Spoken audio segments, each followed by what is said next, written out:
Perang Dunia III telah dimulai setelah kapal induk Moskva milik Rusia tenggelam di Laut Hitam setelah dihantam rudal Ukraina. Demikian komentar para presenter televisi dan juga pakar Rusia menyebut Perang Dunia III. Rusia kemungkinan segera menggunakan senjata berhulu ledak nuklir. Perang Dunia III pun telah dimulai. Perang Dunia III sebagai dampak invasi Rusia ke Ukraina bukan lagi wacana, tapi sudah dimulai.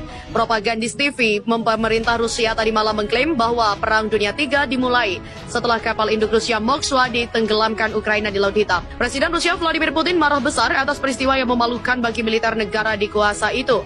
Rusia juga memperingatkan Amerika Serikat agar tidak lagi memasok peralatan militer ke Ukraina atau akan menerima konsekuensi yang tak terduga. Demikian rangkuman berita terkini wartakotalive.com bersumber dari dailymail.co.uk pagi ini, di mana respon kapal induk tenggelam, Rusia siap gunakan nuklir. Presenter Rusia One, Olga Skabeyeva, yang berpegang pada garis resmi Kremlin, menyebut bahwa kapal perang itu mengalami kebakaran. Dia menyebut telah terjadi Perang Dunia III dan menyebut bahwa Rusia pasti bisa melawan NATO. Olga Skabeyeva bergabung dengan para pakar yang mencap tenggelamnya Moskva sebagai penyebab mutlak perang 100%. Para pakar juga mengatakan tidak ada yang perlu difikirkan. Harus ada tanggapan dan mereka tampaknya menyarankan Putin untuk menggunakan senjata nuklir untuk ibu kota Kiev sehingga Rusia bisa mengebom mereka sekali dan hanya itu. Sebuah acara TV negara Rusia yang terpisah, Vremya Polkazet dari tadi malam juga mengklaim bahwa Barat memasok miliaran senjata ke Ukraina dan bahwa pada penawaran pemasok, Kiev membawa lebih banyak dari provokasi berdarah, mengerikan, sama sekali tak terpikirkan. Pembawa acara Olesya Loseva mengatakan kepada pemirsa bahwa Barat percaya bahwa Rusia adalah negara yang bahkan tidak layak berada di peta dunia. Olesya Loseva juga menyebut bahwa Barat menganggap semua orang Rusia harus dimusnahkan begitu saja dari muka bumi. Pernyataan disampaikan beberapa jam setelah kapal induk Moskwa telah tenggelam. Ia juga mengatakan Ukraina senang melihat pasukan Moskow di negara mereka melambaikan 3 warna Rusia dan memperlakukan mereka seperti pembebas nyata di Kharkiv dan mengklaim bahwa Kiev yang melakukan genosida. Saluran satu yang dikelola negara secara terpisah membuat komentar oleh komentator militer Dmitry Dordensko yang mengklaim Barat telah lama mempersiapkan perang dan bahwa Rusia menghadapi perang multi-level skala penuh melawan Barat kolektif. Kapal induk Moskwa juga tenggelam saat ditarik ke pelabuhan kemarin setelah mengalami kerusakan parah terkena rudal Ukraina. Kiev mengatakan kapal itu dihantam dengan rudal jelajah Neptunus yang ditembakkan oleh baterai pantai yang menghantam sisi pelabuhan kapal menyebabkan miringnya. Sumber militer Rusia juga mengakui kapal telah miring ke samping dan terbakar setelah ledakan, sementara sumber intelijen AS mengatakan kapal mengalami ledakan besar yang membuatnya rusak berat sebelum tenggelam. Selain memberikan kemenangan propaganda kepada Ukraina, tenggelamnya Moskow juga memiliki implikasi praktis bagi Rusia. Sebagai unggulan, kapal itu kemungkinan ditugaskan untuk mengkoordinasikan pergerakan kapal lain di Laut Hitam yang dapat menyebabkan kebingungan lebih lanjut di antara struktur komando Rusia yang sudah tegang. Perannya juga memberikan perlindungan bagi kapal-kapal Rusia lain yang menggunakan rudal anti-udaranya saat mereka meluncurkan serangan rudal jelajah terhadap kota-kota dan lokasi militer. Kehilangannya akan membuat mereka lebih rentan terhadap serangan Ukraina, termasuk oleh jet cepat atau drone. Kementerian Pertahanan Rusia hari ini berjanji untuk meningkatkan serangan rudal di ibu kota Ukraina sebagai tanggapan atas dugaan agresi Ukraina di wilayah Rusia. Ancaman serangan intensif di Kiev datang setelah pihak berwenang Rusia menuduh Ukraina melukai 7 orang dan merusak sekitar 100 bangunan tempat tinggal dengan serangan udara Bryansk, sebuah wilayah yang berbatasan dengan Ukraina. Pihak berwenang di wilayah perbatasan lain Rusia juga melaporkan penembakan Ukraina kemarin. Jumlah dan skala serangan rudal terhadap objek di Kiev akan ditingkatkan sebagai tanggapan terhadap rezim nasionalis Kiev yang melakukan serangan teroris atau pengalihan di wilayah Rusia, kata juru bicara Kementerian Pertahanan Rusia Igor Konashenkov. Sebuah pemboman baru dapat mengembalikan penduduk Kiev ke raungan sirine serangan udara yang terdengar selama berhari-hari awal invasi Rusia dan ke malam-malam menakutkan yang berlindung ke stasiun kereta bawah tanah. Ibu kota juga menunjukkan tanda-tanda tentatif kehidupan para pra-perang setelah pasukan Rusia gagal merebut kota dan mundur untuk berkonsentrasi di timur Ukraina, meninggalkan bukti kemungkinan kejahatan perang. Secara terpisah, Rusia juga mengatakan kepada AS untuk berhenti mengirim senjata ke Ukraina, memperingatkan konsekuensi yang tidak dapat diprediksi jika terus dilakukan. Peringatan itu disampaikan dalam bentuk nota diplomatik resmi yang dilihat oleh Washington Post. Dikatakan bahwa pengiriman senjata paling sensitif Amerika dan NATO menambah bahan bakar ke konflik yang sekarang mendekati bulan kedua. Catatan 2 halaman itu dikirimkan setelah Biden menyetujui pengiriman baru bantuan militer senilai $800 juta ke Ukraina, termasuk artileri berat dan peluru, helikopter dan pengangkut personel lapis baja. Apa yang Rusia katakan kepada kami secara pribadi adalah persis apa yang telah kami katakan kepada dunia secara terbuka. bahwa sejumlah besar bantuan yang telah kami berikan kepada mitra Ukraina kami terbukti sangat efektif. Lebih dari 450 personel Angkatan Laut Rusia yang berada di atas Moskwa hari ini dikhawatirkan tewas setelah Ilya Ponomarev, seorang politisi yang diasingkan dari Rusia karena menentang pencaplokan kimia oleh Putin pada 2014, mengatakan hanya 58 dari 510 awak yang telah dilaporkan. Angkatan tersebut meski belum dikonfirmasi, konsisten dengan kerugian yang diderita kapal perang yang meledak. Selama kekalahan terkenal Angkatan Laut Rusia di pertempuran Tsunima melawan Jepang, sebuah ledakan di kapal Borodino sedikit lebih kecil dari Moskwa menyebabkan semua kecuali satu dari 855 awaknya tewas. Rusia juga mengklaim semua pelaut Moskwa berhasil dievakuasi, tetapi video yang diambil di Sevastopol semalam menunjukkan lusinan mobil yang konon milik para pelaut masih diparkir di pelabuhan. Penunjukan pemiliknya juga belum kembali untuk mengambilnya, dan di tempat lain hari ini rumor mulai beredar di media Ukraina bahwa Laksamana Igor Osipov, Komandan Armada Laut Hitam Rusia yang dipimpin Moskow, telah ditangkap dalam apa yang menjadi yang terbaru dalam serangkaian penahanan terkait dengan invasi Ceroboh.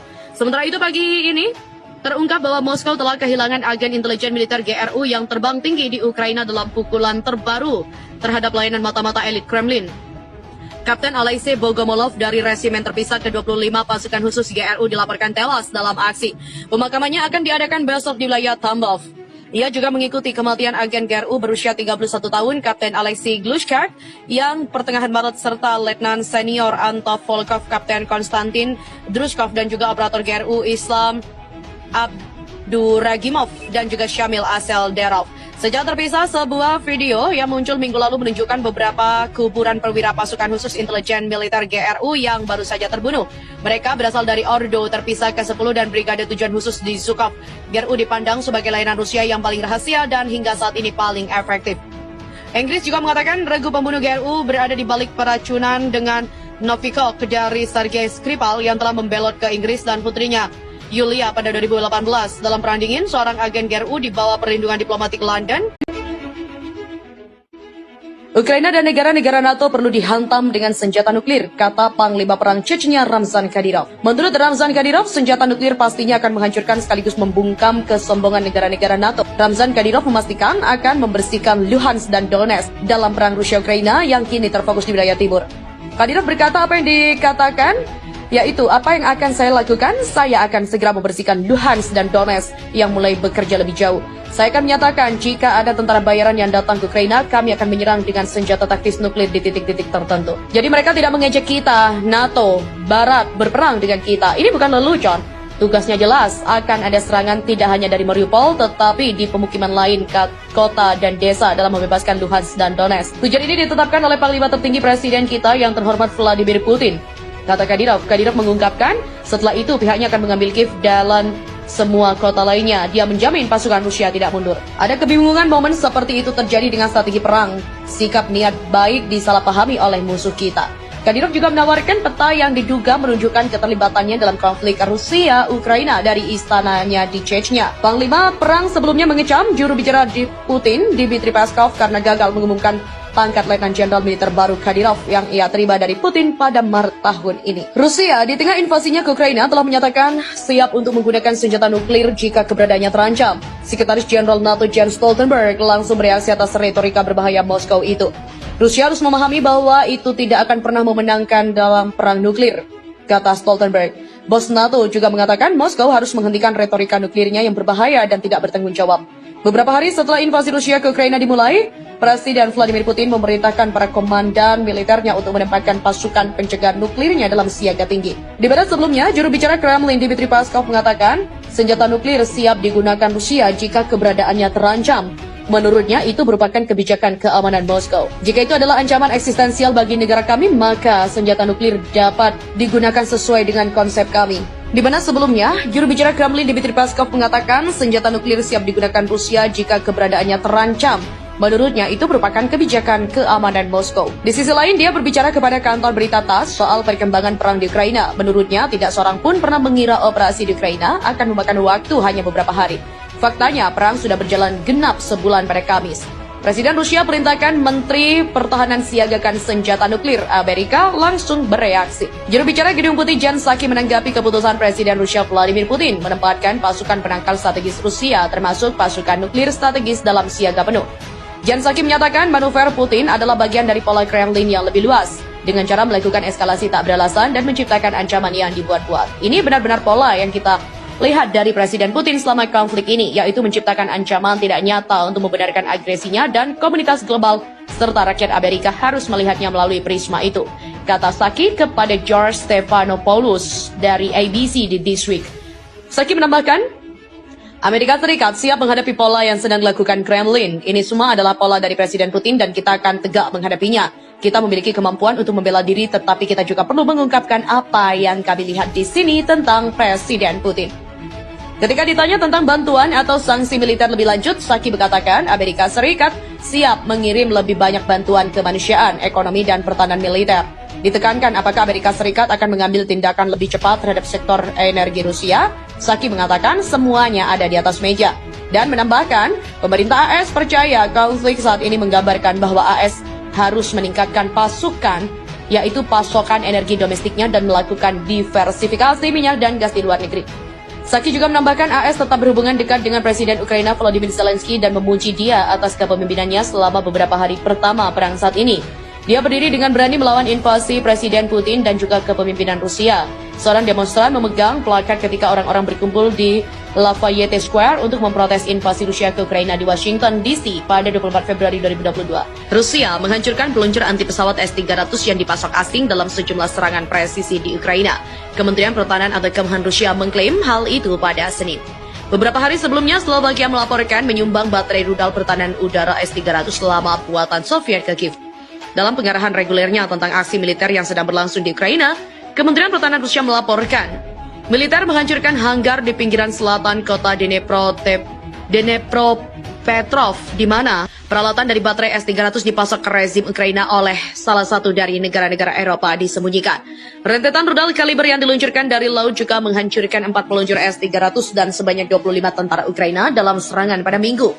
Kementerian Pertahanan Rusia, Mayor Jenderal Igor Konashenkov, rudal kaliber berbasis laut presisi tinggi di pinggiran selatan Dnipro juga menghancurkan peralatan dari divisi rudal anti pesawat S-300 yang dipasok ke rezim Kiev oleh negara Eropa yang disembunyikan di hanggar. Juru bicara Kementerian Pertahanan Rusia, Majen Igor Konashenkov mengatakan, sebanyak 4 peluncur S-300 dan hingga 25 personel angkatan bersenjata Ukraina juga terkena. Pada malam hari, rudal berbasis udara presisi tinggi di dekat Velikaya Novoselovka juga menghancurkan pangkalan perbaikan senjata dan peralatan militer pasukan pertahanan udara Ukraina, termasuk sistem rudal anti pesawat Buk M1 dan juga Osa AKM. 2 gudang amunisi di dekat Nikolaev dan juga Zovnevo juga telah dihancurkan, serta radar sistem rudal anti aircraft S-300 di daerah Uspenovki. Sebagai hasil dari serangan presisi tinggi, 9 tank, 5 sistem artileri self-propelled Akasia 2S3, 5 peluncur roket ganda BM-21 Grad, dan lebih dari 60 nasionalis dihancurkan di Vodzivisenka 2 dan juga Ivanovka, wilayah Donetsk. Pertahanan udara Rusia menembak jatuh 1 pesawat Su-27 Ukraina di dekat Izium. Selain itu, 3 kendaraan udara juga tak berawak dihancurkan di dekat Balaklia di wilayah Kharkov, Gulai, Polye, dan juga Volvovalka, serta 1 UAV Valkyrie di dekat Kalinisko di wilayah Nikolaev. Demi merebut 3 wilayah di bagian timur Ukraina, Angkatan Bersenjata Federasi Rusia atau VSRF dikabarkan telah mengerahkan 2 batalion pasukan khusus. Ribuan personel pasukan elit Rusia disebut sudah bergerak menuju Kharkiv pada Sabtu 9 April 2022. Dalam laporan yang dikutip Viva Militer dari Ukrinform, Angkatan Bersenjata Ukraina atau ZSU memberikan persenjataan dan pernyataan terkait pergerakan 2 batalion pasukan khusus Rusia dan kemungkinan terjadinya perang dahsyat di 3 wilayah. Militer Ukraina juga berani memastikan pengerahan ribuan personil pasukan elit Rusia adalah untuk memperkuat posisi dalam merebut dan juga menguasai wilayah Donetsk dan Luhansk. Selain itu, militer Ukraina juga meyakini bahwa Rusia juga akan kembali melancarkan serangan masif di Mariupol. Federasi Rusia melanjutkan agresi bersenjata skala penuh terhadap negara kami. Musuh juga terus membuat persiapan untuk mengintensifkan operasi ofensif di Ukraina Timur dan juga mengontrol penuh wilayah Donetsk dan Luhansk. Demikian bunyi pernyataan Angkatan Bersenjata Ukraina. Para penjajah juga memusatkan upaya utama mereka pada perebutan Mariupol dan serangan di dekat kota Izov. Lebih lanjut, Angkatan Bersenjata Ukraina menyatakan di dalam ribuan personil pasukan elit Rusia juga terdapat beberapa prajurit berkualifikasi khusus sabotase dan juga pengintaian. Para prajurit ini juga diprediksi akan dimasukkan dalam 1 satu unit yang bertugas untuk melakukan sabotase di sejumlah fasilitas transportasi. Tujuannya adalah untuk memutus suplai logistik pasokan amunisi dan senjata militer Ukraina. Masih ada kemungkinan besar musuh akan melibatkan kelompok sabotase dan juga pengintaian untuk melakukan tindakan sabotase di fasilitas struktur transportasi.